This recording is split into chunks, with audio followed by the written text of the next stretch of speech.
Hey there guys, it's Klay here back again with another video about what if Jiraiya adopted Naruto. To know more about the creator of the story, just check the description as always. Anyways, now that all of that things are out of the way, here we are. Chapter 8. The Calm Before the Storm. 8 years after the Kyuubi attack, it was a warm Saturday morning. Flowers were blooming, birds were singing, and the sky was clear. So while he waited for the daily training session with one of her parents, Naruto decided to spend some time on one of his hobbies besides training and eating ramen: gardening. Shizune bought him some new seeds from the Yamanaka flower shop, and he was planting them on his corner of the backyard. Helping him were his two 4-year-old siblings, Hagane and Keita. Both of them had inherited Jiraiya's spiky white hair and Tsunade's brown eyes. Though Hagane usually had a short haircut, while Keita had it styled into 2 long pigtails. Alright, now that you have put the seeds in the holes, you must cover the holes with soil again, Naruto instructed as the twins did so. And then what, Nissan? Keita asked. Then you come every day and water the seeds. In a few weeks, it will grow a plant with really pretty flowers. Ah, but I wanted to see the flowers now, Keita complained. Maybe if we water them more, they'll grow faster? Hagane wondered. Nice try, but it doesn't work that way, hee. Okay, wait here, I'm going to get the watering can, Naruto said as he went back to the house. He returned back with a full watering can, and he almost dropped it in shock. What the hell? Naruto was in shock. Besides a smiling Keita and a surprised Hagane, there was an almost full-grown bush of white roses. Look at this, Nissan. I told the flowers to grow already, and they did, the little girl said proudly. Whoa, it's almost like the first Hokage. Naruto shouted, amazed. Who? Both twins asked in unison. The first Hokage. Your great-grandpa. He had the power to make plants grow super fast, but none of his children inherit that power. Maybe you did. Really? That's so cool. I'm going to grow more flowers then. Maybe I have that power too. Hagane wondered as he tried to emulate his sister. I have to tell mom and dad, Naruto excitedly stated as he rushed back inside. Mom, Dad, get over here, you're not going to believe this. Naruto pretty much ignored the Sannin's protests as he dragged them, followed by Shizune, to the backyard, where the twins were trying to make more plants to grow. Naruto, please, I can walk on my own. Tsunade protested. What's so important that got you so riled up? Jiraiya asked. Look at that. Naruto pointed out towards the white rose bush. Those are some nice roses, but I don't think they're impressive enough to be worth getting dragged here, Tsunade deadpanned. I don't mean that. I planted those roses 5 minutes ago, and Keita made them grow. You mean that she has power over plants? Like the first Hokage? Jiraiya asked. Exactly. Naruto exclaimed. Come on sis, show them. Keita nodded, and tried to make another white rose to grow. Come on, grow. Grow. Grew. Keita piped as she motioned her arms at the ground, without any visible effects. Oh come on, it worked just now. Jiraiya shook his head. Come on Naruto, the kids pranked you.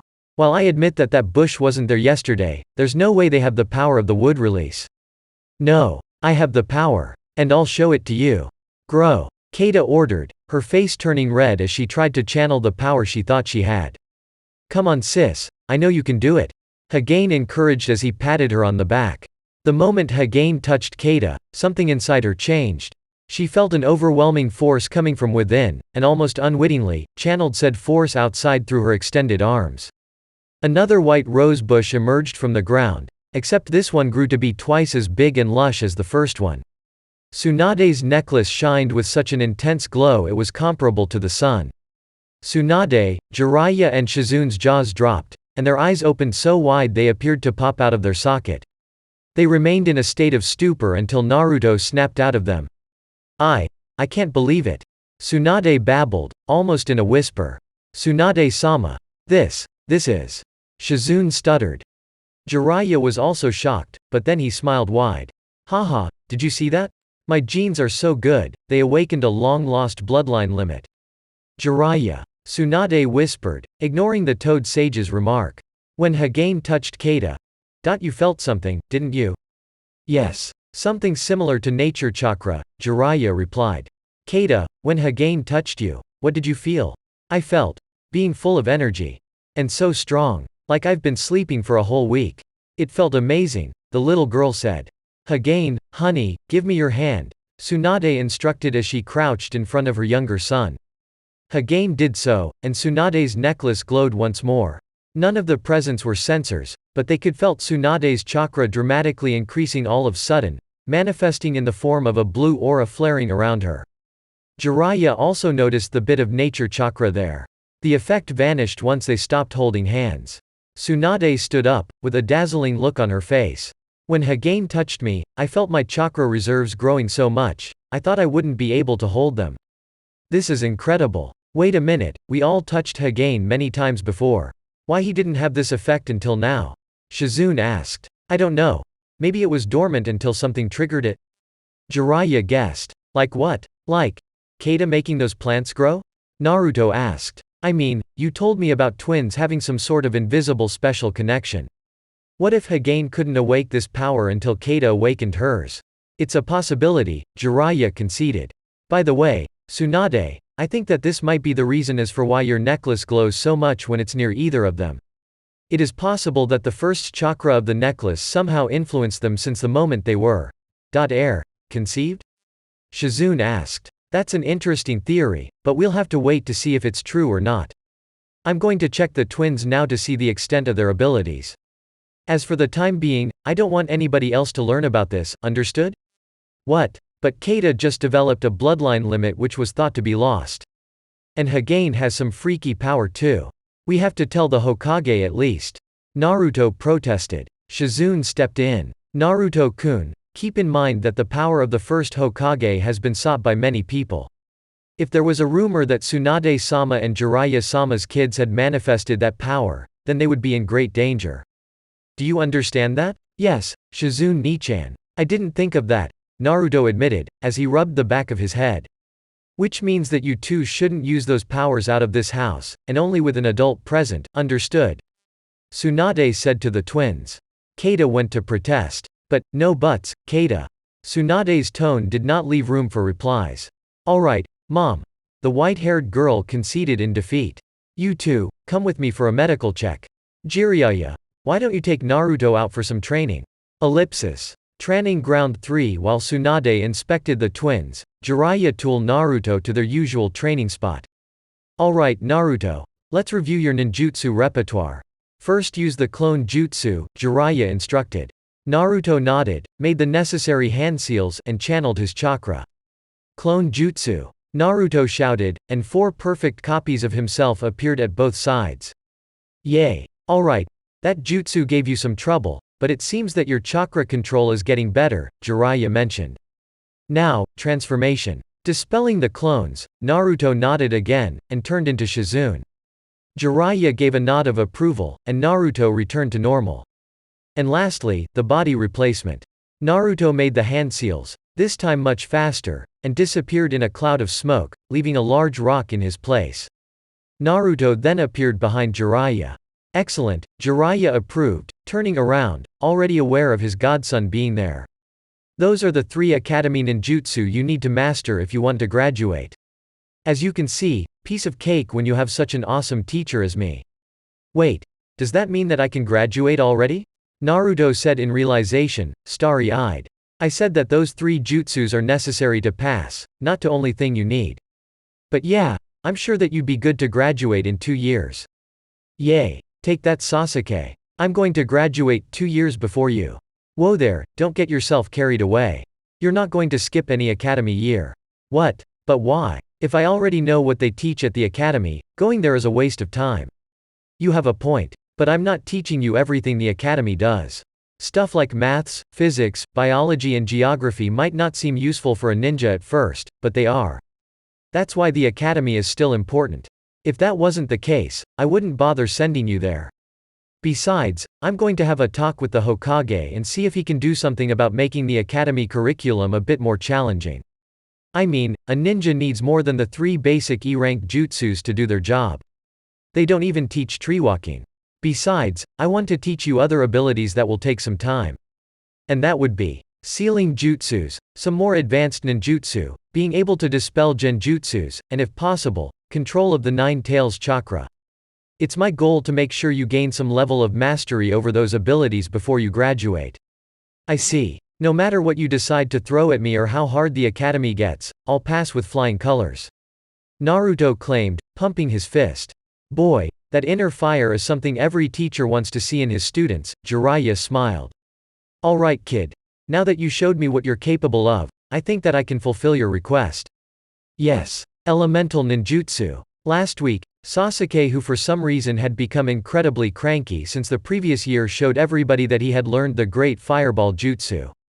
Even if he was far from completely mastering it, Naruto had to admit that it was pretty cool. From that day onwards, Naruto begged her parents to teach him elemental ninjutsu. And now the gap between him and Sasuke would close once more. Jiraiya then produced a small light brown rectangular paper. This is a litmus paper. It is used to determine your elemental affinity. You channel chakra into the paper, and based on how it reacts you can determine your affinity. For example, Jiraiya did as he explained, and the paper started to burn. My affinity is fire, so the paper burns when it's in contact with my chakra. Fire is the most common affinity on this land, hence its name. Now, gimme. Naruto hastily took another litmus paper from Jiraiya's hands. He channeled his chakra, and the paper split in two. "Ah damn it. Give me another, I think broke this one." "Calm down, Naruto. The paper didn't break. If the paper cuts in two, then it means you have an affinity for wind. Which is the least common affinity of all nations, even in the land of wind." "Awesome. I have a rare affinity, unlike Sasuke who has fire like everybody else." Naruto cheered, then he realized that Jiraiya also had a fire affinity. Sorry dad, I didn't mean to." "It's okay. But don't get all excited, having a rare affinity does have its downsides." "Really? Like what?" "Since there are so few people with wind affinity, that means less people who can teach you, and less people creating new jutsus. I believe that there's only another wind user in Konoha, one of the sons of Sarutobi-sensei. I think I could get him to teach you some of the advanced stuff. But for the time being, let's stick to something simple." Jiraiya walked to a tree and plucked a leaf from one of its branches. He then handed that leaf to Naruto. "I want you to use your chakra to cut that leaf in two, just like you did with the paper." "What? Why?" Naruto asked, puzzled. Jiraiya sighed. "Your mother and I told you this a million times. Before learning the cool stuff, as you so eloquently put it, you need to learn the basics first. And this exercise will help you mold wind chakra." "What? Did you expect that I was going to teach you how to produce a tornado or something like that?" "Well, yes. I mean, Sasuke can create fireballs, and I need something to counter that if I am to beat him." "Actually, that wouldn't be a good idea." "And why not?" "Because elemental chakra is like rock paper scissors. Just like how rock beats scissors but gets beaten by paper, some elements are weak against some and strong against others. In your case, wind is strong against lightning, but weak against fire. If you try to counter Sasuke's fire jutsus with wind jutsus, you will only make his attacks stronger. Whaaaaaaaaaat. Then I'm never going to beat him." Naruto whined, depressed, as he fell on his knees. "Don't say that. You can learn water jutsus as well if you want. But you said that my affinity is wind." "Yes, but that means that wind jutsus will be more powerful, consume less chakra and will be easier to learn. You can learn jutsus from all 5 basic elements. Think of it as the use of your arms. Your right arm is the dominant one, but that doesn't mean that you can use your left arm as well, but you use the right one more because you have more dexterity. Then teach me water jutsus instead." "No. You have to learn jutsus of your elemental affinity first. Once you have that down, you can master the element that counters the element you're weak against. For example, after mastering fire, I learned earth jutsus, since earth beats water, which beats fire." "I see. Man, this is far more complicated than I thought." Naruto realized, rubbing the back of his head. "Of course it is. Why do you think I don't want you to graduate too early? I want you to be properly prepared once you go out there to fight the bad guys. By the way, you have fire, but what affinity do Mom and Shizune-chan have? Your mother has lightning, and Shizune has water. And since Keita has wood release, which is a combination of earth and water, those elements are her affinity." "What? It is possible to have more than one affinity?" "Yes, but outside bloodline limits, they're extremely rare, even more than people with wind affinity. Now come on, I won't teach you any new jutsu unless I see you cutting that leaf with your chakra. The key is to try to compress your chakra into a blade as fine as possible. Right, Naruto said, as he fixed his stare on the leaf on his hands, and channeled his chakra. Ellipsis. Meanwhile, in the forests of Konoha's outskirts, two figures were having a talk, covered by the tree's lush foliage. Both of them were teenagers with dull black hair and black eyes, wearing headbands of Konohagakure. One of them was also wearing the symbol of the Uchiha clan on the back of his t-shirt. "So, how things are going, Shisui?" the first figure asked. "It was as you feared, Itachi. It was way beyond a rumor. The Uchiha are indeed planning to stage a coup. I don't know when, but it will be soon. Very soon," Shisui grimly noted. Itachi cursed inwards. "Our time is running out. What about that investigation that Jiraiya-sama is conducting? Even if the true culprit of the Nine Tails attack was found, it is too late. The damage was done the moment Danzo put the Uchiha clan under surveillance. I'm afraid that there's nothing stopping the coup. If such things happen, it will be an open invitation for the other villages to declare a war on us. What can we do? I already have a plan. There's a meeting tonight of all the Uchiha members at the Naka Shrine. I believe that Fugaku-sama will make the coup official, and reveal what he has planned. What he doesn't know, however, is that I will be there and I will use my Koto Amatsukami on him and make him convince the clan to rebuild the burned bridges with the village. I already have the third's approval," Shisui explained. "Do you think it will work? If you're caught, you will die on the spot. I know it will. Besides, I can't die yet, not without convincing Shizune-san on going on a date with me first," Shisui added, chuckling. Itachi returned the smile. "I believe you'll need to use your Koto Amatsukami on her for that to happen." Itachi's face became serious again. "But take care. Once you're done, meet me at my apartment, and we'll discuss what to do next." "Yes. See you this night, Itachi," Shisui said before disappearing. "Good luck, Shisui. Let's hope everything goes right." Little did the two rogue Uchihas knew that a third Sharingan wielder, hidden in the shadows, had listened their entire conversation. Shortly after finishing his training session with Naruto, Jiraiya was confronted by an Anbu who told him that the Hokage requested his presence for an urgent mission. In no time, he arrived at the Hokage's tower, and entered Sarutobi's office through one of the windows. "Jiraiya, is the door too much of a hassle to you?" Sarutobi asked in a deadpan tone.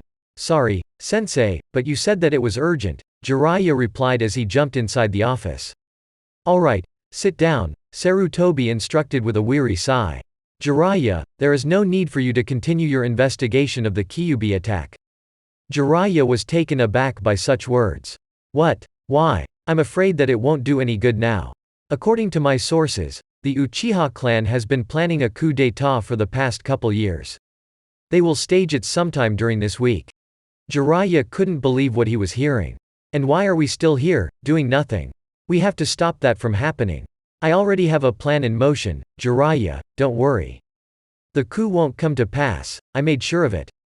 Jiraiya wasn't convinced, but decided not to pressure the issue. "I see. The Anbu who contacted me said you had a mission for me." "Correct. You see, from the past few months onwards, the demand of A rank and S rank missions had increased dramatically. I fail to see how that's a bad thing. More income for the village. Yes, but I believe that there's something more to this. This amount of high-ranked missions is unseen in times of peace. An S-rank mission means an S-rank threat. If there are so many S-rank missions requests, well, you do the math. And some of the mission requesters mentioned men in black cloaks with red clouds on them." Akatsuki. "Exactly. They began their move already, whatever it is. Your mission will be to find out what they're trying to accomplish with this. Are you afraid that they're doing this in order to bring our best ninja out of the village wall so they can be killed off one by one with ease? It is one of the possibilities, yes, but not the only one. All right, I'll meet some of my spies and see what they have. You'll receive a report from me shortly," Jiraiya said as he disappeared in a cloud of smoke. Sarutobi knew that he didn't convince Jiraiya about the coup being already over. Truth be told, he wasn't convinced either, but he had to trust Shisui. He had seen his abilities in action, and he knew that he could pull it off. Still, the old Hokage couldn't shake off the feeling that this was the last time he would see the toad Sannin. It took him 2 hours and an inordinate amount of effort, but Naruto had finally cut the goddamned leaf. When Naruto asked Jiraiya if he was ready now to learn wind jutsus, Jiraiya pretty much laughed in his face, and told him that in order to be ready, He'll have to cut that leaf in less than 10 seconds. At this rate, he was never going to surpass Sasuke. Still, Naruto knew perfectly what would get his mood up. Some ramen with his best friend. Now, if a random kid barged into the Hyuga compound, he would be swiftly kicked out by the branch house members that guarded its gates. And if Naruto tried to do that a couple years ago, they wouldn't even let him to get close to the place. But when your mother has saved the wife of the clan head from a certain death, well, let's say that the Hyugas start to show you some respect. Good afternoon, Naruto-san. Coming to see Hinata-sama, greeted a branch house Hyuga who was guarding the gates. The Hyuga had shoulder-length, spiky brown hair with 2 long bangs framing either side of his face. It would be easy to mistake him for a woman. Hello to you too, Tokuma. Yeah, you nailed it. I just came from a hard training session, and I was heading for Ikaraku's and wondered if Hinata could join me. Hinata-sama is currently training with Hiyashi-sama as well. Though I believe they'll finish soon. You can go and see her train while you wait, if you wish. Yeah, I'll do that. Thank you, Tokuma, Naruto said as he entered the compound. After asking for directions he often got lost in the large compound. Naruto finally arrived at the main dojo, where he saw Hinata, dressed in a dark blue long-sleeved shirt and knee-long dark blue pants sparring against another Hyuga, a male or so he thought. After meeting Yashimaru he wasn't so sure anymore, who appeared to be both older and way more skilled than her. Naruto's presence was acknowledged by the other Hyuga present with a silent nod. One of them, a woman with long dark purple hair, signaled him to sit next to her. Naruto complied. Good afternoon, Hikari-san, Naruto greeted as he sat beside the woman. Welcome to our home, Naruto-kun. Did you come here to see my daughter? Hikari asked. Yeah. I wanted to ask her if she would want to go with me to Ikaraku's and grab some ramen, but I see she's busy now.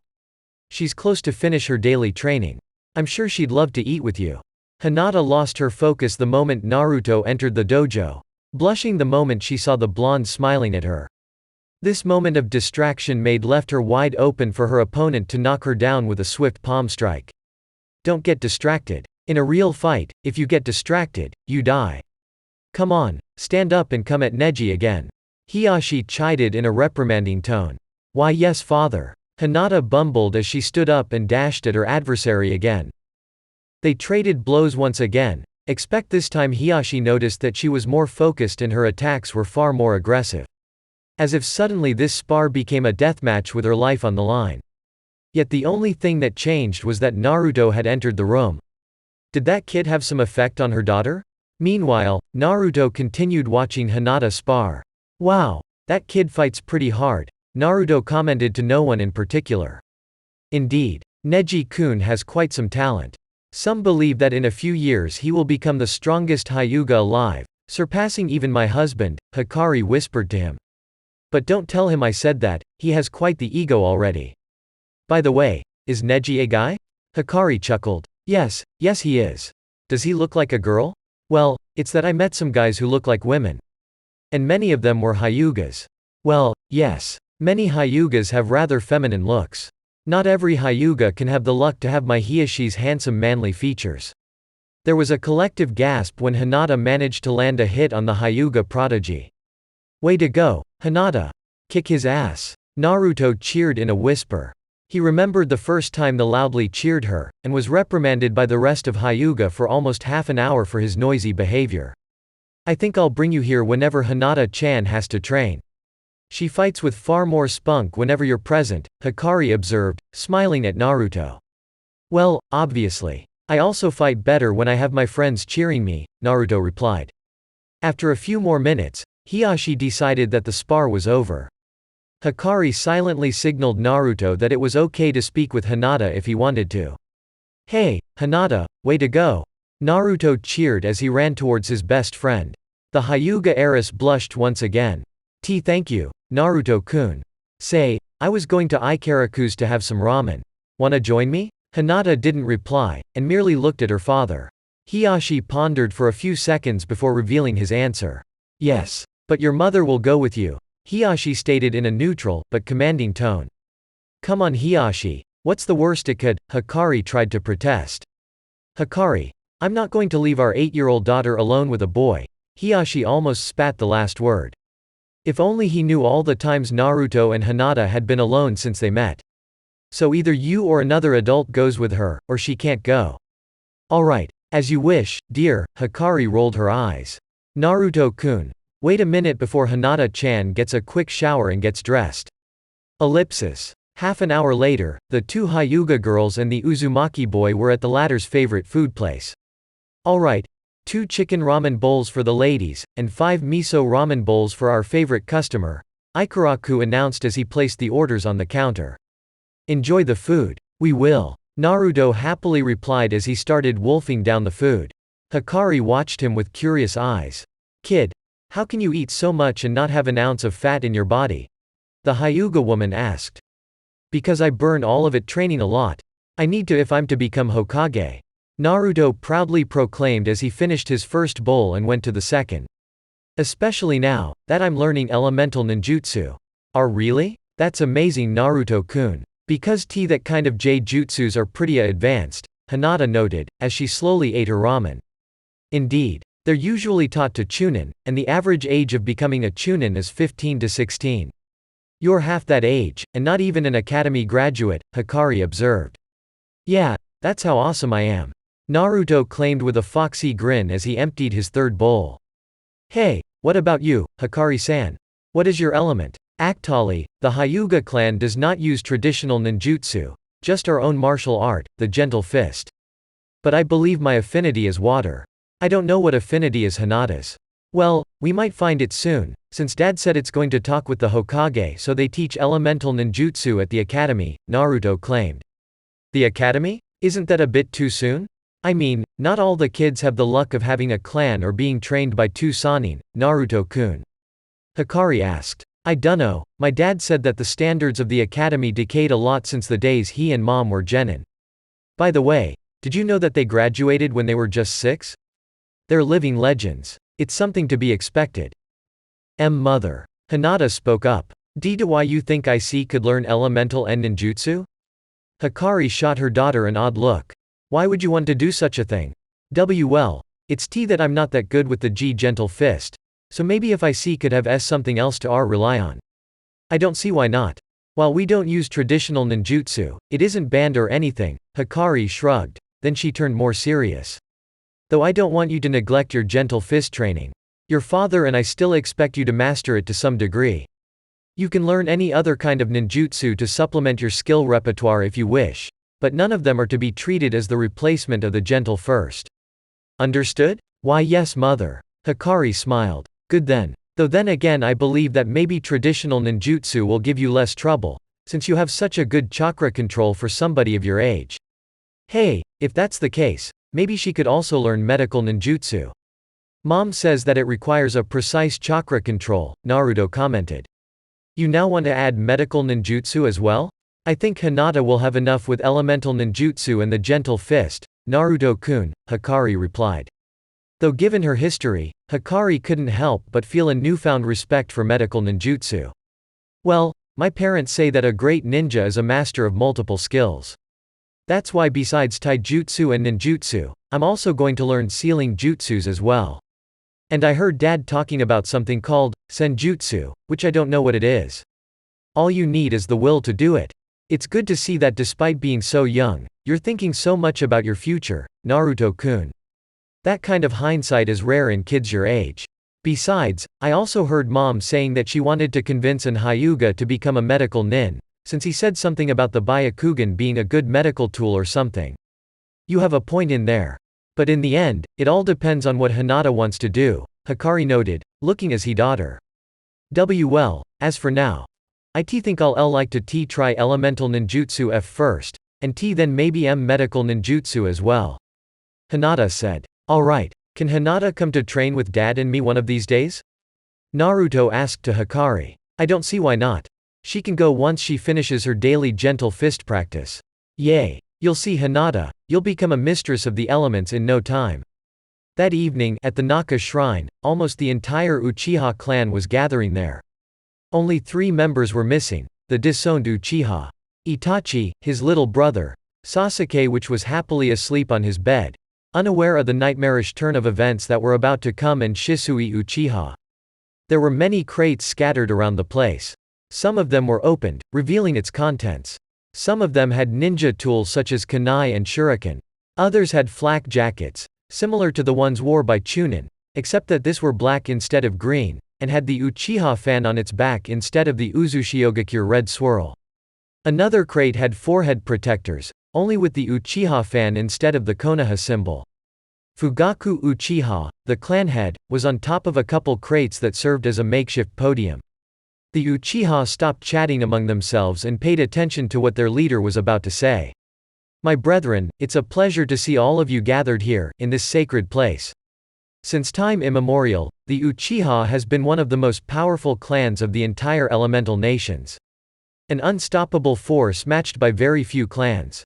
Our power, however, wasn't without a price, and said price being doomed to a life of constant battle. That's why our ancestor, Madara Uchiha, chose to join the Senju clan and founded this village. That granted us peace. But said peace, like our power, came with a price. Since we became part of this village, the Uchiha had always been second-rate citizens. Forced to live isolated from the rest of the village, barred from attaining positions with any real power. But, as dutiful and loyal ninja, we endured. But being accused of being behind the Nine Tails attack, that was the last straw. Fugaku yelled. He was replied by multiple Uchiha shouting back in agreement. Allying with the Senju was a mistake Madara realized, and so did we much later. But except death, there's no mistake that can't be rectified, and that's what we will be doing soon. We will take back what is ours. We will take back Konoha. The rest of the clans will bow before our might. Fugaku's words were met with more shouts, louder and with more enthusiasm than the first ones. You must be thinking that this is a suicidal endeavor. And in most circumstances, it would be. But tonight, we have a golden chance that we can't afford to pass. Somebody contacted me a couple years ago, and offered me the means to take this village for the clan. Said person has vast resources that he had put at our disposal. Among them, he created a climate of chaos and instability across the land of fire, forcing the Hokage to dispatch most of his strongest Jonin to keep the peace. Which means that there are almost no elite ninja protecting Konoha. Between that, and the reinforcements my ally will provide me, in 2 days Konoha will be under our control. Again, more shouts and cheers. However, not everybody was convinced. Fugaku-sama, who is this ally you keep talking about? Asked an Uchiha. Yeah, is he or she the leader of another village? That's where the reinforcements come from. Another Uchiha asked. I believe I can answer that question, a booming, disembodied voice said. All the Uchihas looked around in surprise, some even activated their Sharingan to see where this mysterious voice came from. Besides Fugaku, a semi-transparent, swirling vortex appeared, and from said vortex emerged a figure. A man wearing a black hooded cloak with red clouds over a set of armor. His face was hidden by an orange mask with black flames on it, as well as a single hole on the right side, revealing a red eye. My brethren, this is the ally I've been talking about. Why don't you introduce yourself? Fugaku asked to the mysterious newcomer. Of course, said the masked man. My name is Madara Uchiha, and I came back to help you reclaim what is rightfully yours. So, that is it for this chapter of What If Jiraiya Adopted Naruto. I hope all of you enjoyed this video, and if you did, please do consider leaving a like. As always, thank you all very much for watching. See you all later and bye.